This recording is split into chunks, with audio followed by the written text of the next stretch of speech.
में हम दो बहुत ही खतरनाक माइक्रोस्कोपिक दुश्मनों को डिकोड करने वाले हैं। एक वो जो बाहर से हमारे शरीर पर हमला करता है और सिस्टम को हाईजैक कर लेता है, और दूसरा वो जो शरीर के अंदर ही बगावत कर देता है। जी हाँ, हम बात कर रहे हैं एड्स और कैंसर की। चलिए सीधे मुद्दे पर आते हैं। आज के एजेंडे पर एक नजर डाल लेते हैं। सबसे पहले एड्स यानी एक डेडली रेट्रोवायरस को समझेंगे। फिर देखेंगे एचआईवी रेप्लिकेशन मैकेनिज्म। इसके बाद कैंसर पर बात करेंगे जो अनकंट्रोल्ड सेल्स का ट्यूमर है। और अंत में कैंसर के कारण और इसके ट्रीटमेंट को जानेंगे। तो चलिए भाग 1 से शुरुआत करते हैं। Adds a deadly retrovirus. HIV virus का स्ट्रक्चर ही इसे इतना खतरनाक हमलावर बनाता है।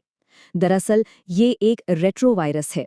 आसान भाषा में समझें तो इसके पास अपना खुद का एक आरएनए जीनोम होता है, जो एक बहुत ही मजबूत प्रोटेक्टिव लेयर यानी एनवलप के अंदर एकदम सुरक्षित रहता है।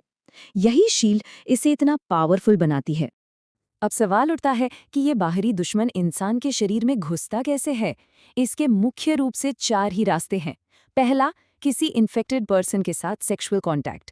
दूसरा, दूषित खून या ब्लड प्रोडक्ट्स चढ़ाना। तीसरा, इन्फेक्टेड सिरिंज या सुइयों का इस्तेमाल, जो अक्सर ड्रग्स लेने वालों में देखा जाता है। और चौथा रास्ता है प्लेसेंटा के जरिए, जिससे ये वायरस एक संक्रमित मां से उसके होने वाले बच्चे में भी ट्रांसफर हो सकता है। यहाँ एक बहुत बड़ा मिथ क्लियर करना जरूरी है। एड्स छूने से, साथ खाना खाने से या हाथ मिलाने से बिल्कुल नहीं फैलता।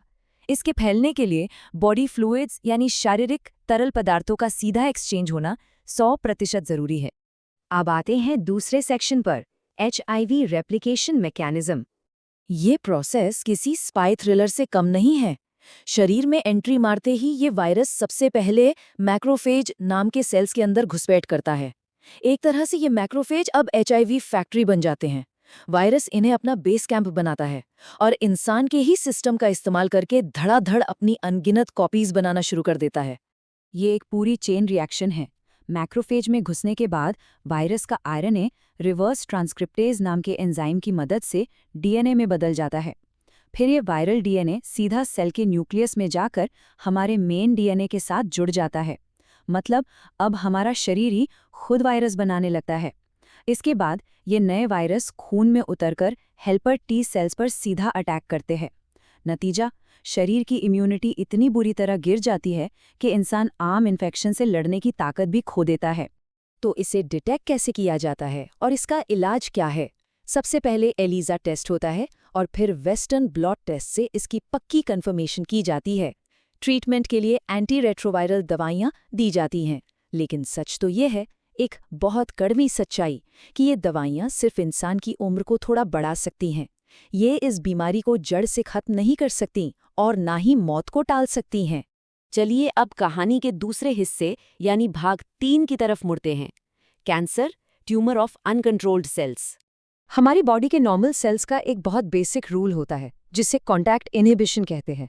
मतलब जब वो दूसरे सेल्स के टच में आते हैं तो उन्हें पता होता है कि अब अपनी ग्रोथ रोक देनी है। एक तरह की सोशल बाउंड्री। लेकिन कैंसर सेल्स ये सारे रूल्स भूल जाते हैं। वो इस प्रॉपर्टी को खो देते हैं और बिना किसी कंट्रोल के डिवाइड होते रहते हैं। और इसी वजह से एक अराजक भीड़ इकट्ठी हो जाती है, जिसे हम ट्यूमर कहते हैं। ट्यूमर भी 2 तरह के होते हैं।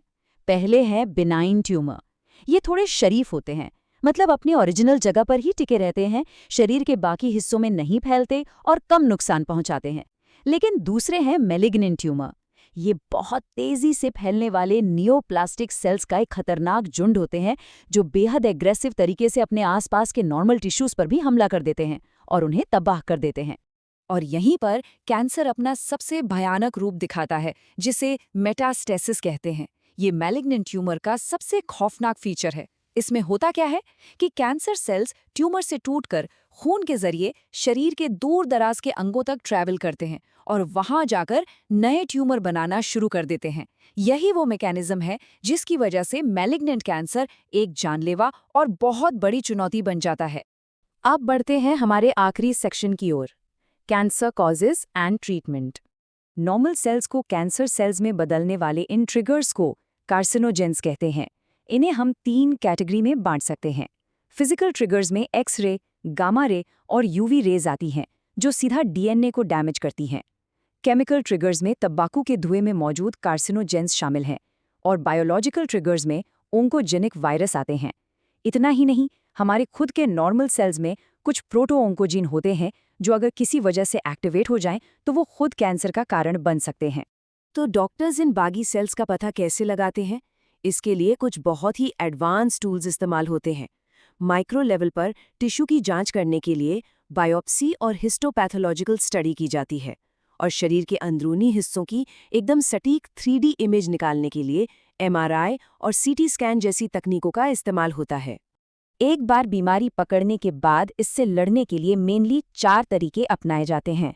पहला, सर्जरी के जरिए ट्यूमर को काटकर निकाल देना। दूसरा, रेडियोथेरेपी, जिसमें लोकल ट्यूमर सेल्स को टारगेट करके नष्ट किया जाता है। तीसरा है कीमोथेरेपी, जिसमें कैंसर विरोधी दवाइयां दी जाती हैं, लेकिन हमें पता है कि इसके काफ़ी सीरियस साइड इफ़ेक्ट्स होते हैं, जैसे बालों का झड़ना और एनीमिया। और चौथा तरीका है इम्यूनोथेरेपी, जिसमें मरीजों को अल्फा इंटरफेरॉन दिया जाता है ताकि उनका खुद का इम्यून सिस्टम एक्टिव हो सके और वो खुद ट्यूमर को मार गिराए। इस पूरे एक्सप्लेनर के बाद एक बहुत ही गहरा सवाल जहन में आता है। जब हम देखते हैं कि HIV की दवाइयाँ सिर्फ जिंदगी को थोड़ा और खींच सकती हैं और दूसरी तरफ कैंसर मेटास्टेसिस की वजह से इतना एग्रेसिव हो जाता है, तो सोचने वाली बात है कि मॉडर्न मेडिसिन फ्यूचर में खुद को कैसे इवॉल्व करेगी ताकि इन खौफनाक माइक्रोस्कोपिक दुश्मनों को पूरी तरह से हराया जा सके। ये एक ऐसा सवाल है जिस पर साइंस को अभी और काम करना है। इस चर्चा में साथ जुड़ने के लिए बहुत